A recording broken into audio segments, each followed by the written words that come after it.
quero saudar os irmãos com a paz do Senhor Jesus. Nós estaremos hoje dando continuidade nos estudos para a Escola Bíblica Dominical desse terceiro trimestre de 2022. E lembrando que nós estamos estudando para classes de adolescentes. E o tema proposto para esse trimestre que se encerra hoje e que nós estudamos desde a primeira lição são as epístolas do Novo Testamento, uma primeira parte. E a lição de hoje, como sendo a última, a 13ª lição, nós temos por título a Carta aos Colossenses. Nós temos também o nosso texto áureo, que está na carta de Paulo mesmo aos Colossenses, capítulo 2, versos 9 e 10, que está escrito assim: porque nele habita corporalmente toda a plenitude da divindade, e estais perfeitos nele, que é a cabeça de todo o principado e potestade. E também temos alguns objetivos a serem alcançados dentro da lição de hoje também. E um primeiro objetivo a ser alcançado é saber que somente em Cristo temos a redenção e a remissão dos pecados. Um segundo objetivo, crescer no conhecimento de Deus com dignidade e sabedoria, frutificando em toda a obra. E um terceiro objetivo a ser alcançado é reconhecer a necessidade de orar e interceder uns pelos outros. Nós temos a nossa leitura bíblica em classe, que está no capítulo 2, versos de 1 a 12. Nós não estaremos fazendo a leitura desse texto, é um texto um pouco extenso, e o nosso tempo não é propício para nós fazermos a leitura deste texto, mas todo o assunto da carta, dentre os capítulos que compõem esta carta, nós estaremos comentando algumas coisas também acerca do capítulo 2, capítulo 3, aí voltando no capítulo 1, e assim será discorrida a lição de hoje. Mas a princípio nós estaremos lendo esse texto, capítulo 2, versos 1 ao 12. A nossa introdução, como de costume, a lição repartida, um primeiro tópico, um segundo tópico e um terceiro tópico. Dentro desses tópicos, alguns subtópicos que nós estaremos considerando também na lição de hoje. Um primeiro tópico é o contexto da carta. Um segundo tópico, a primazia de Cristo sobre todas as coisas. E um terceiro tópico, a advertência contra os erros e conduta devida dos cristãos. Então, iniciando propriamente dito a nossa introdução e já entrando na lição logo após, a introdução nos diz assim: através da carta aos Colossenses, entendemos que Cristo é a cabeça do corpo, a igreja, e que todas as coisas foram feitas por Ele, e sem Ele nada do que foi feito se fez. Ainda Paulo adverte os cristãos da necessidade de se revestirem como eleitos de Deus, santos e amados, e de se despirem das vontades da carne. Por fim, ressalta que isso só é possível através da busca e do conhecimento de Deus, pois a salvação é pela graça e não depende da obra humana. Então, essa é a introdução colocada para nós, que tem assuntos importantes que os irmãos podem estar considerando em suas respectivas classes, onde o tempo é um tempo maior. Mas aqui nós estaremos só fazendo esta breve leitura. E aí partiremos então para o primeiro tópico, o contexto da carta, que é o capítulo 1, versos 1 em seguir, versos 1 adiante, que nos diz assim: a carta foi enviada pelo apóstolo Paulo quando estava preso em Roma, após ter sido informado por seu conservo Epáfras, responsável pela divulgação e ensino da palavra em Colossos, que o verdadeiro evangelho de Cristo estava sendo confrontado por heresias. Então, preocupado com o crescimento espiritual da igreja, Paulo ora e intercede para que seus irmãos em Cristo sejam cheios do conhecimento, sabedoria e inteligência espiritual, a fim de não serem enganados por meio de filosofias e vãs sutilezas. E é interessante lembrar que foi citado aqui, e está também citado nas Sagradas Escrituras, a Epáfras, ele era o pastor desta igreja na cidade de Colossos, sabendo que ele mesmo foi quem levou o evangelho até aquele povo. E só para enriquecimento da nossa aula, a cidade de Colossos ficava na província romana da Ásia, região que hoje faz parte da Turquia. Então, o contexto da carta de Paulo aos Colossenses, vale lembrar que Paulo ele estava preso em Roma, após ter sido informado por Epáfras, que era o seu conservo, responsável pela divulgação e ensino da palavra lá em Colossos, sendo o pastor daquela igreja, que o verdadeiro evangelho de Cristo estava sendo confrontado por heresias.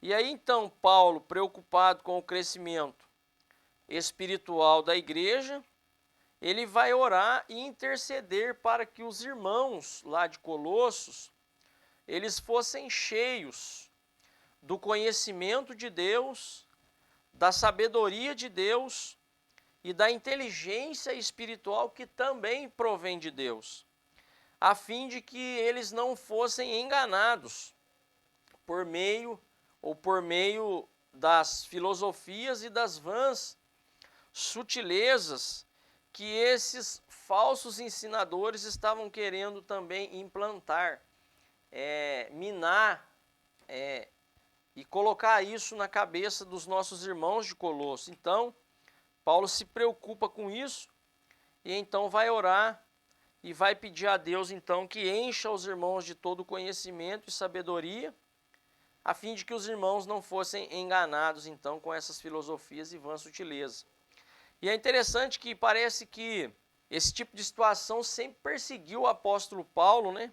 Por onde ele passava, desbravando e implantando igrejas, vinha então esse grupo de falsos profetas, de falsos ensinadores, querendo implantar coisas ruins, né? Lançar sementes ruins no coração dos irmãos, ou nessa terra que Paulo já havia então lançado a boa semente, e então lançando a boa semente, o progresso acontecia, a prosperidade espiritual, a prosperidade material acontecia, por conta de que o verdadeiro evangelho havia sido pregado e preenchido o coração dos irmãos.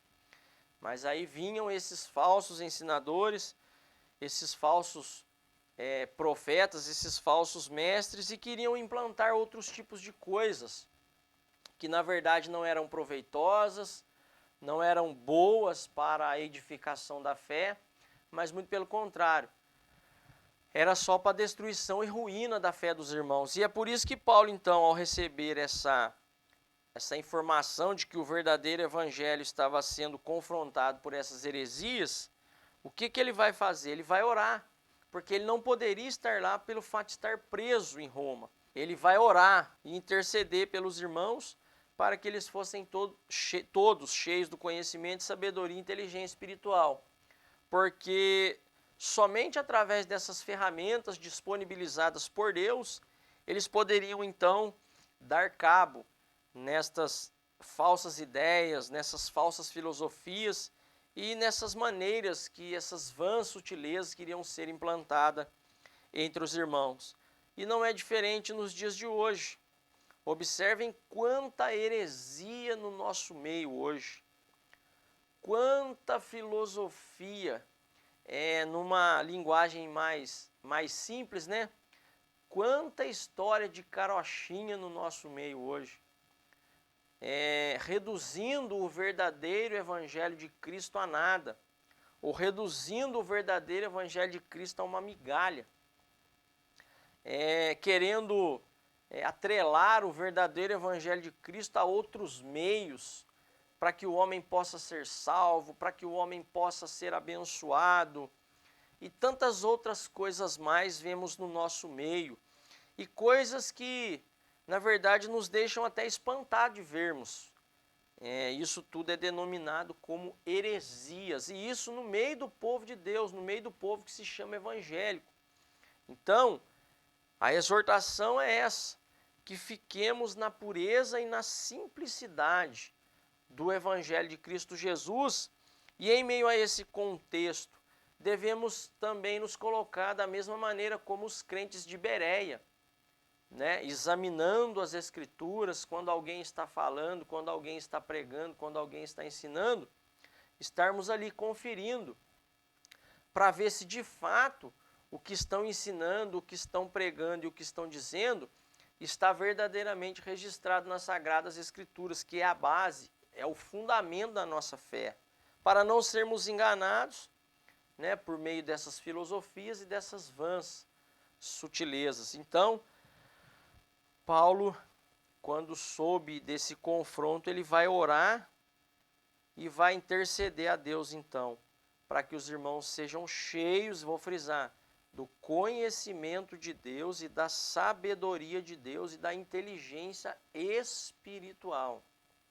para que então os irmãos tivessem sucesso e dessem continuidade na obra que o Espírito de Deus havia começado na vida dos irmãos. E não aceitassem essas filosofias, essas vãs sutilezas. E lembrando que o próprio apóstolo Paulo mesmo disse que nos últimos dias sobreviriam homens que eles tinham e têm no coração essa intenção, através desses falsos discursos, dessas falsas doutrinas, tendo essa maldade no coração de então minar a fé dos irmãos. Então a orientação é essa, que nós devemos ficar com aquilo que está escrito. E aí então, indo para um segundo tópico, a primazia de Cristo sobre todas as coisas. Nesta carta o apóstolo enfatiza que só através do sangue derramado na cruz do Calvário temos a redenção e remissão dos pecados, e que Cristo é a primazia de tudo, ressaltando a busca das coisas de cima e não nas coisas que são da terra. Olha só, aqui um ponto importante, e que já deixa claro para nós, e que joga por terra toda essa ideia dessas filosofias e dessas vãs sutilezas, que somente através do sangue de Jesus vertido na cruz do Calvário é que temos a redenção e a remissão dos nossos pecados. Então não existe outro meio. Jesus Cristo é o único mediador entre Deus e os homens. Ele é a ponte que faz a ligação do homem pecador ao Deus Todo-Poderoso. E não existe outro meio, outra ponte, outra porta, outro caminho que leve o homem a Deus, a não ser Jesus Cristo. E este crucificado, vertendo então o seu sangue até a última gota na cruz do Calvário, então para resgatar então o homem perdido e trazê-lo para esta tão grande salvação. E lembrando que depois de passado por este processo, tendo os pecados perdoados e tendo a redenção através do sangue de Cristo, qual é a orientação? Qual é a exortação? Que pelo fato de Cristo ser a primazia de tudo e estar assentado à destra do Pai, a exortação agora é essa, que nós devemos buscar as coisas que são de cima, aonde Cristo está, e não nas coisas que são da terra, como, por exemplo, vãs sutilezas e filosofias, que são doutrinas de homens. Mas devemos pensar e buscar as coisas que são de cima, aonde Cristo está. E aí Paulo, lembrando que Paulo vai orar pelos irmãos, para que os irmãos então recebessem todo o conhecimento, toda a sabedoria e toda a inteligência espiritual. Lembrando que Jesus é a única fonte que pode emanar todas estas coisas para agora aquele que é salvo em Cristo Jesus. E Paulo ensina que Deus, por intermédio de Jesus Cristo, nos tirou das trevas e agora fazemos parte do seu reino, isto é, do reino do Filho do seu amor. Portanto, fomos libertos do império das trevas, redenção pelo derramamento do sangue de um inocente, Jesus Cristo, pelo qual obtivemos a remissão, o perdão dos nossos pecados e fomos justificados pela fé, por intermédio da obra redentora do Calvário.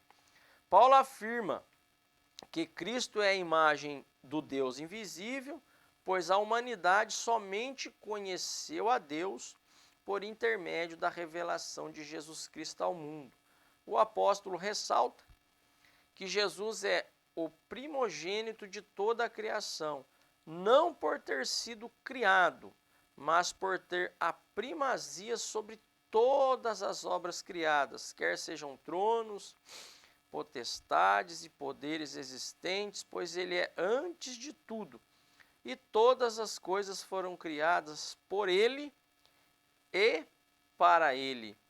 Então observem que agora a colocação aqui do nosso comentarista é que Jesus, então, através do seu sacrifício na cruz do Calvário, nos tirou das trevas e agora nós fazemos parte do seu reino, isto é, do reino do Filho do seu amor. E aí o comentarista coloca para nós, e é fato, que fomos libertos do império das trevas, aonde nós servíamos o inimigo da nossa alma, fazendo os desejos dele, a vontade dele, mas Jesus, então, através do seu sacrifício, através do perdão dos nossos pecados, foi lá com mão forte e nos resgatou do império das trevas e nos colocou no reino do Filho do seu amor. E agora, a redenção sendo proporcionada através do derramamento do sangue do Senhor Jesus Cristo como o inocente, então obtivemos a remissão, ou seja, nós obtivemos o perdão dos nossos pecados e fomos justificados pela fé, por intermédio da obra redentora da cruz do Calvário. E lembrando que o comentarista ainda coloca para nós que a humanidade só conheceu a Jesus por intermédio da revelação de Cristo Jesus ao mundo, ou seja, a revelação máxima de Deus para a humanidade é Cristo Jesus. E Paulo ainda ressalta que Jesus é o primogênito de toda a criação. E o detalhe, não pelo fato dele ter sido criado, mas por ter a primazia sobre todas as coisas criadas. E aí ele coloca sobre tronos, potestades, poderes existentes. Ele é antes de tudo e todas as coisas foram criadas por ele. Um ponto importante a se destacar aqui, Cristo como sendo a primazia sobre todas as coisas, ele está à destra do Pai e tudo lhe está sujeito. E lembrando que todas as coisas foram criadas por ele, porque ele estava com o Pai criando o mundo, colocando as coisas no seu devido lugar no livro do Gênesis, e não só sendo criadas por ele, mas também criadas para ele. E antes de tudo existir, tanto no céu quanto na terra, Jesus já existia, pois ele é eterno, o Filho de Deus.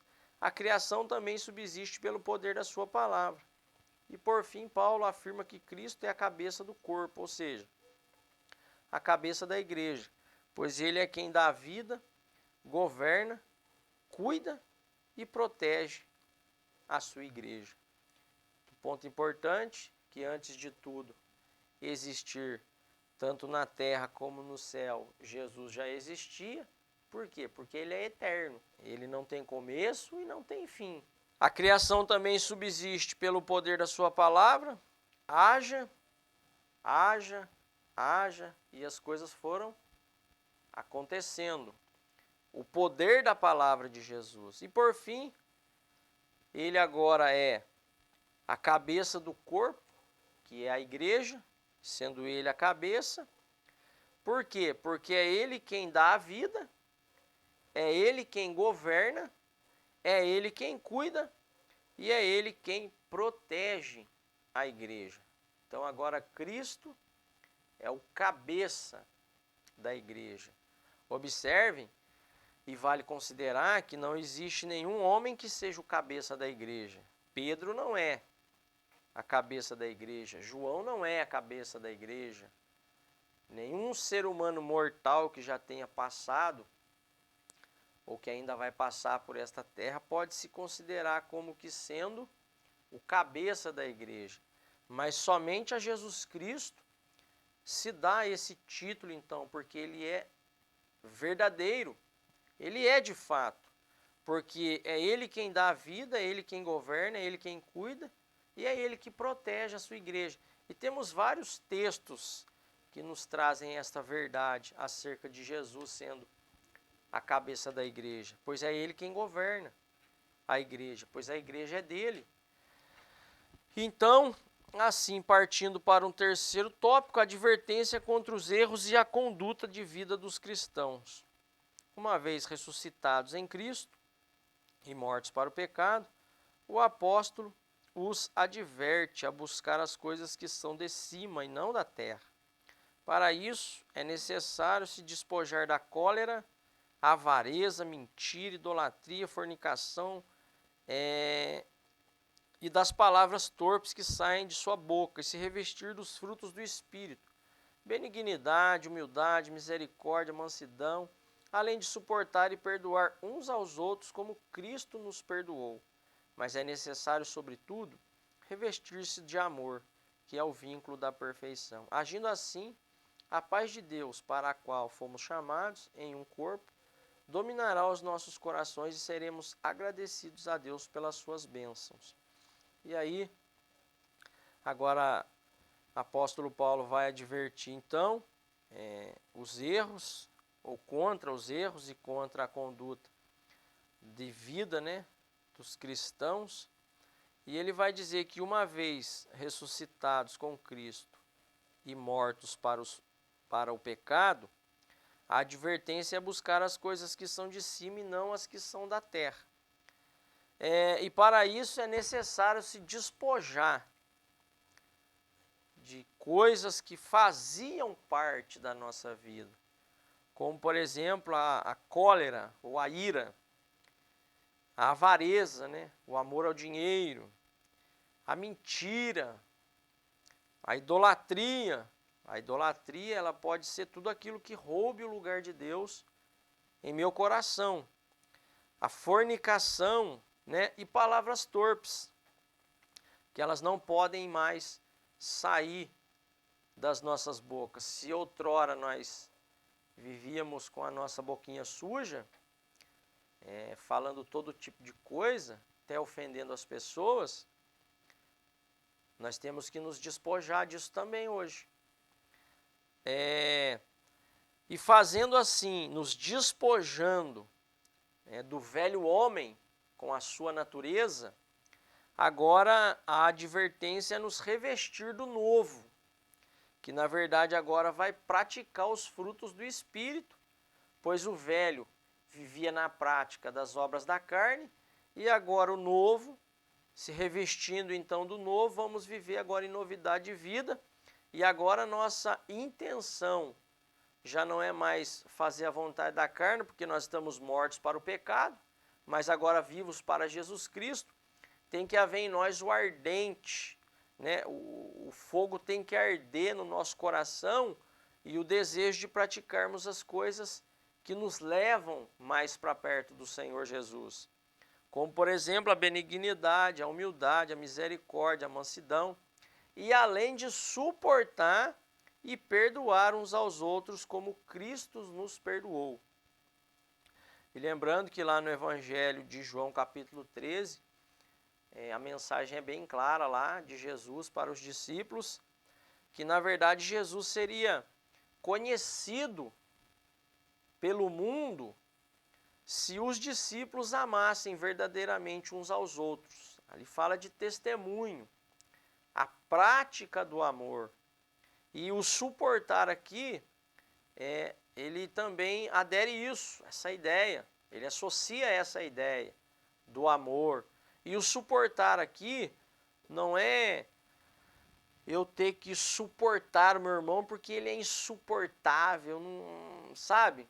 A ideia aqui é de estender a mão mesmo para o meu irmão e ajudá-lo a se levantar, a se colocar de pé, a caminhar novamente e também perdoar. E lembrando que isto é característico do Senhor Jesus Cristo. Por quê? Porque nós somos perdoados por Ele.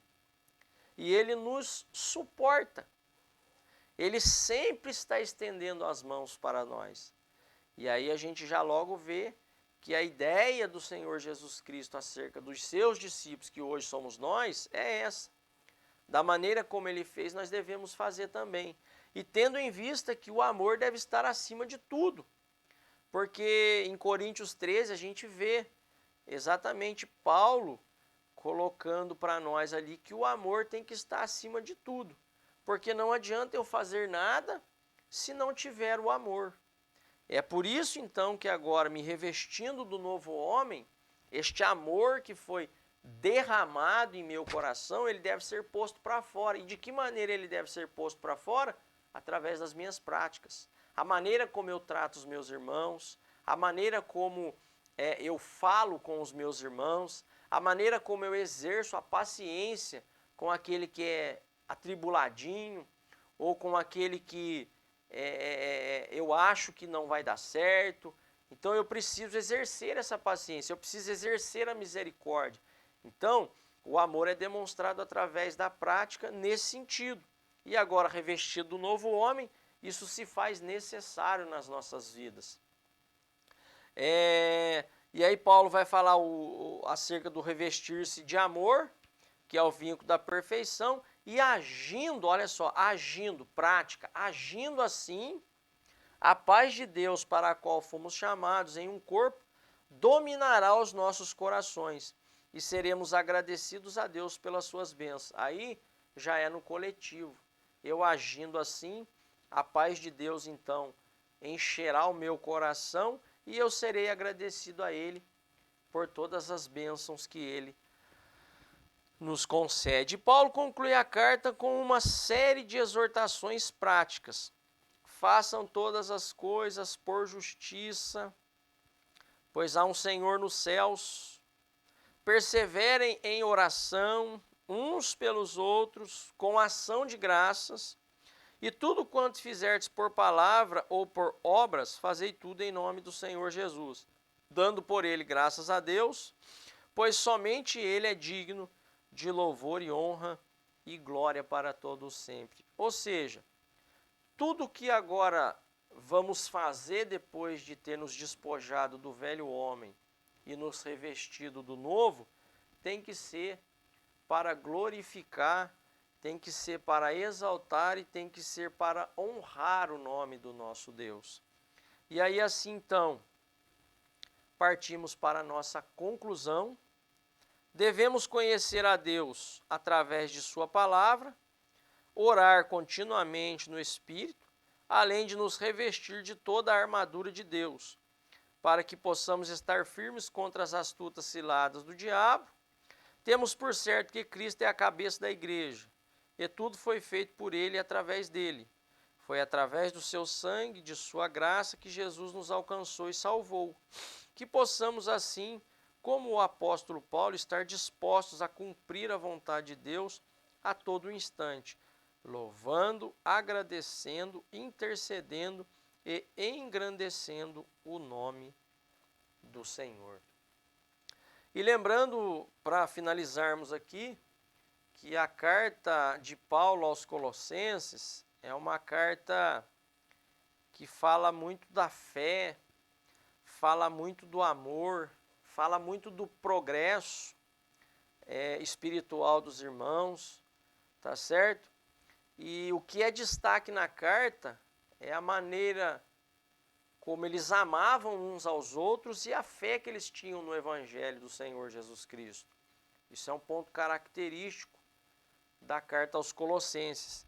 E aí então ficam essas advertências, essas exortações do apóstolo Paulo para nós, nesta conclusão da carta. E chegamos então ao final de mais um trimestre de estudos para a Escola Bíblica Dominical, este segundo trimestre do ano de 2022, aonde nós encerramos então com a carta aos Colossenses na 13ª lição. E assim que Deus abençoe os irmãos e que o Espírito de Deus possa falar melhor no coração dos irmãos e que os irmãos meditem, leiam a carta. É uma carta curta de apenas 4 capítulos, mas são 4 capítulos enriquecedores, que tem muita mensagem importante para os dias que nós estamos vivendo hoje. E nós aqui fizemos mais um resumo por conta do nosso tempo, mas Deus há de dar graça para cada um de nós e seremos edificados e cresceremos então na graça e no conhecimento do Senhor Jesus Cristo. E assim que Deus abençoe os irmãos em nome de Jesus. Amém.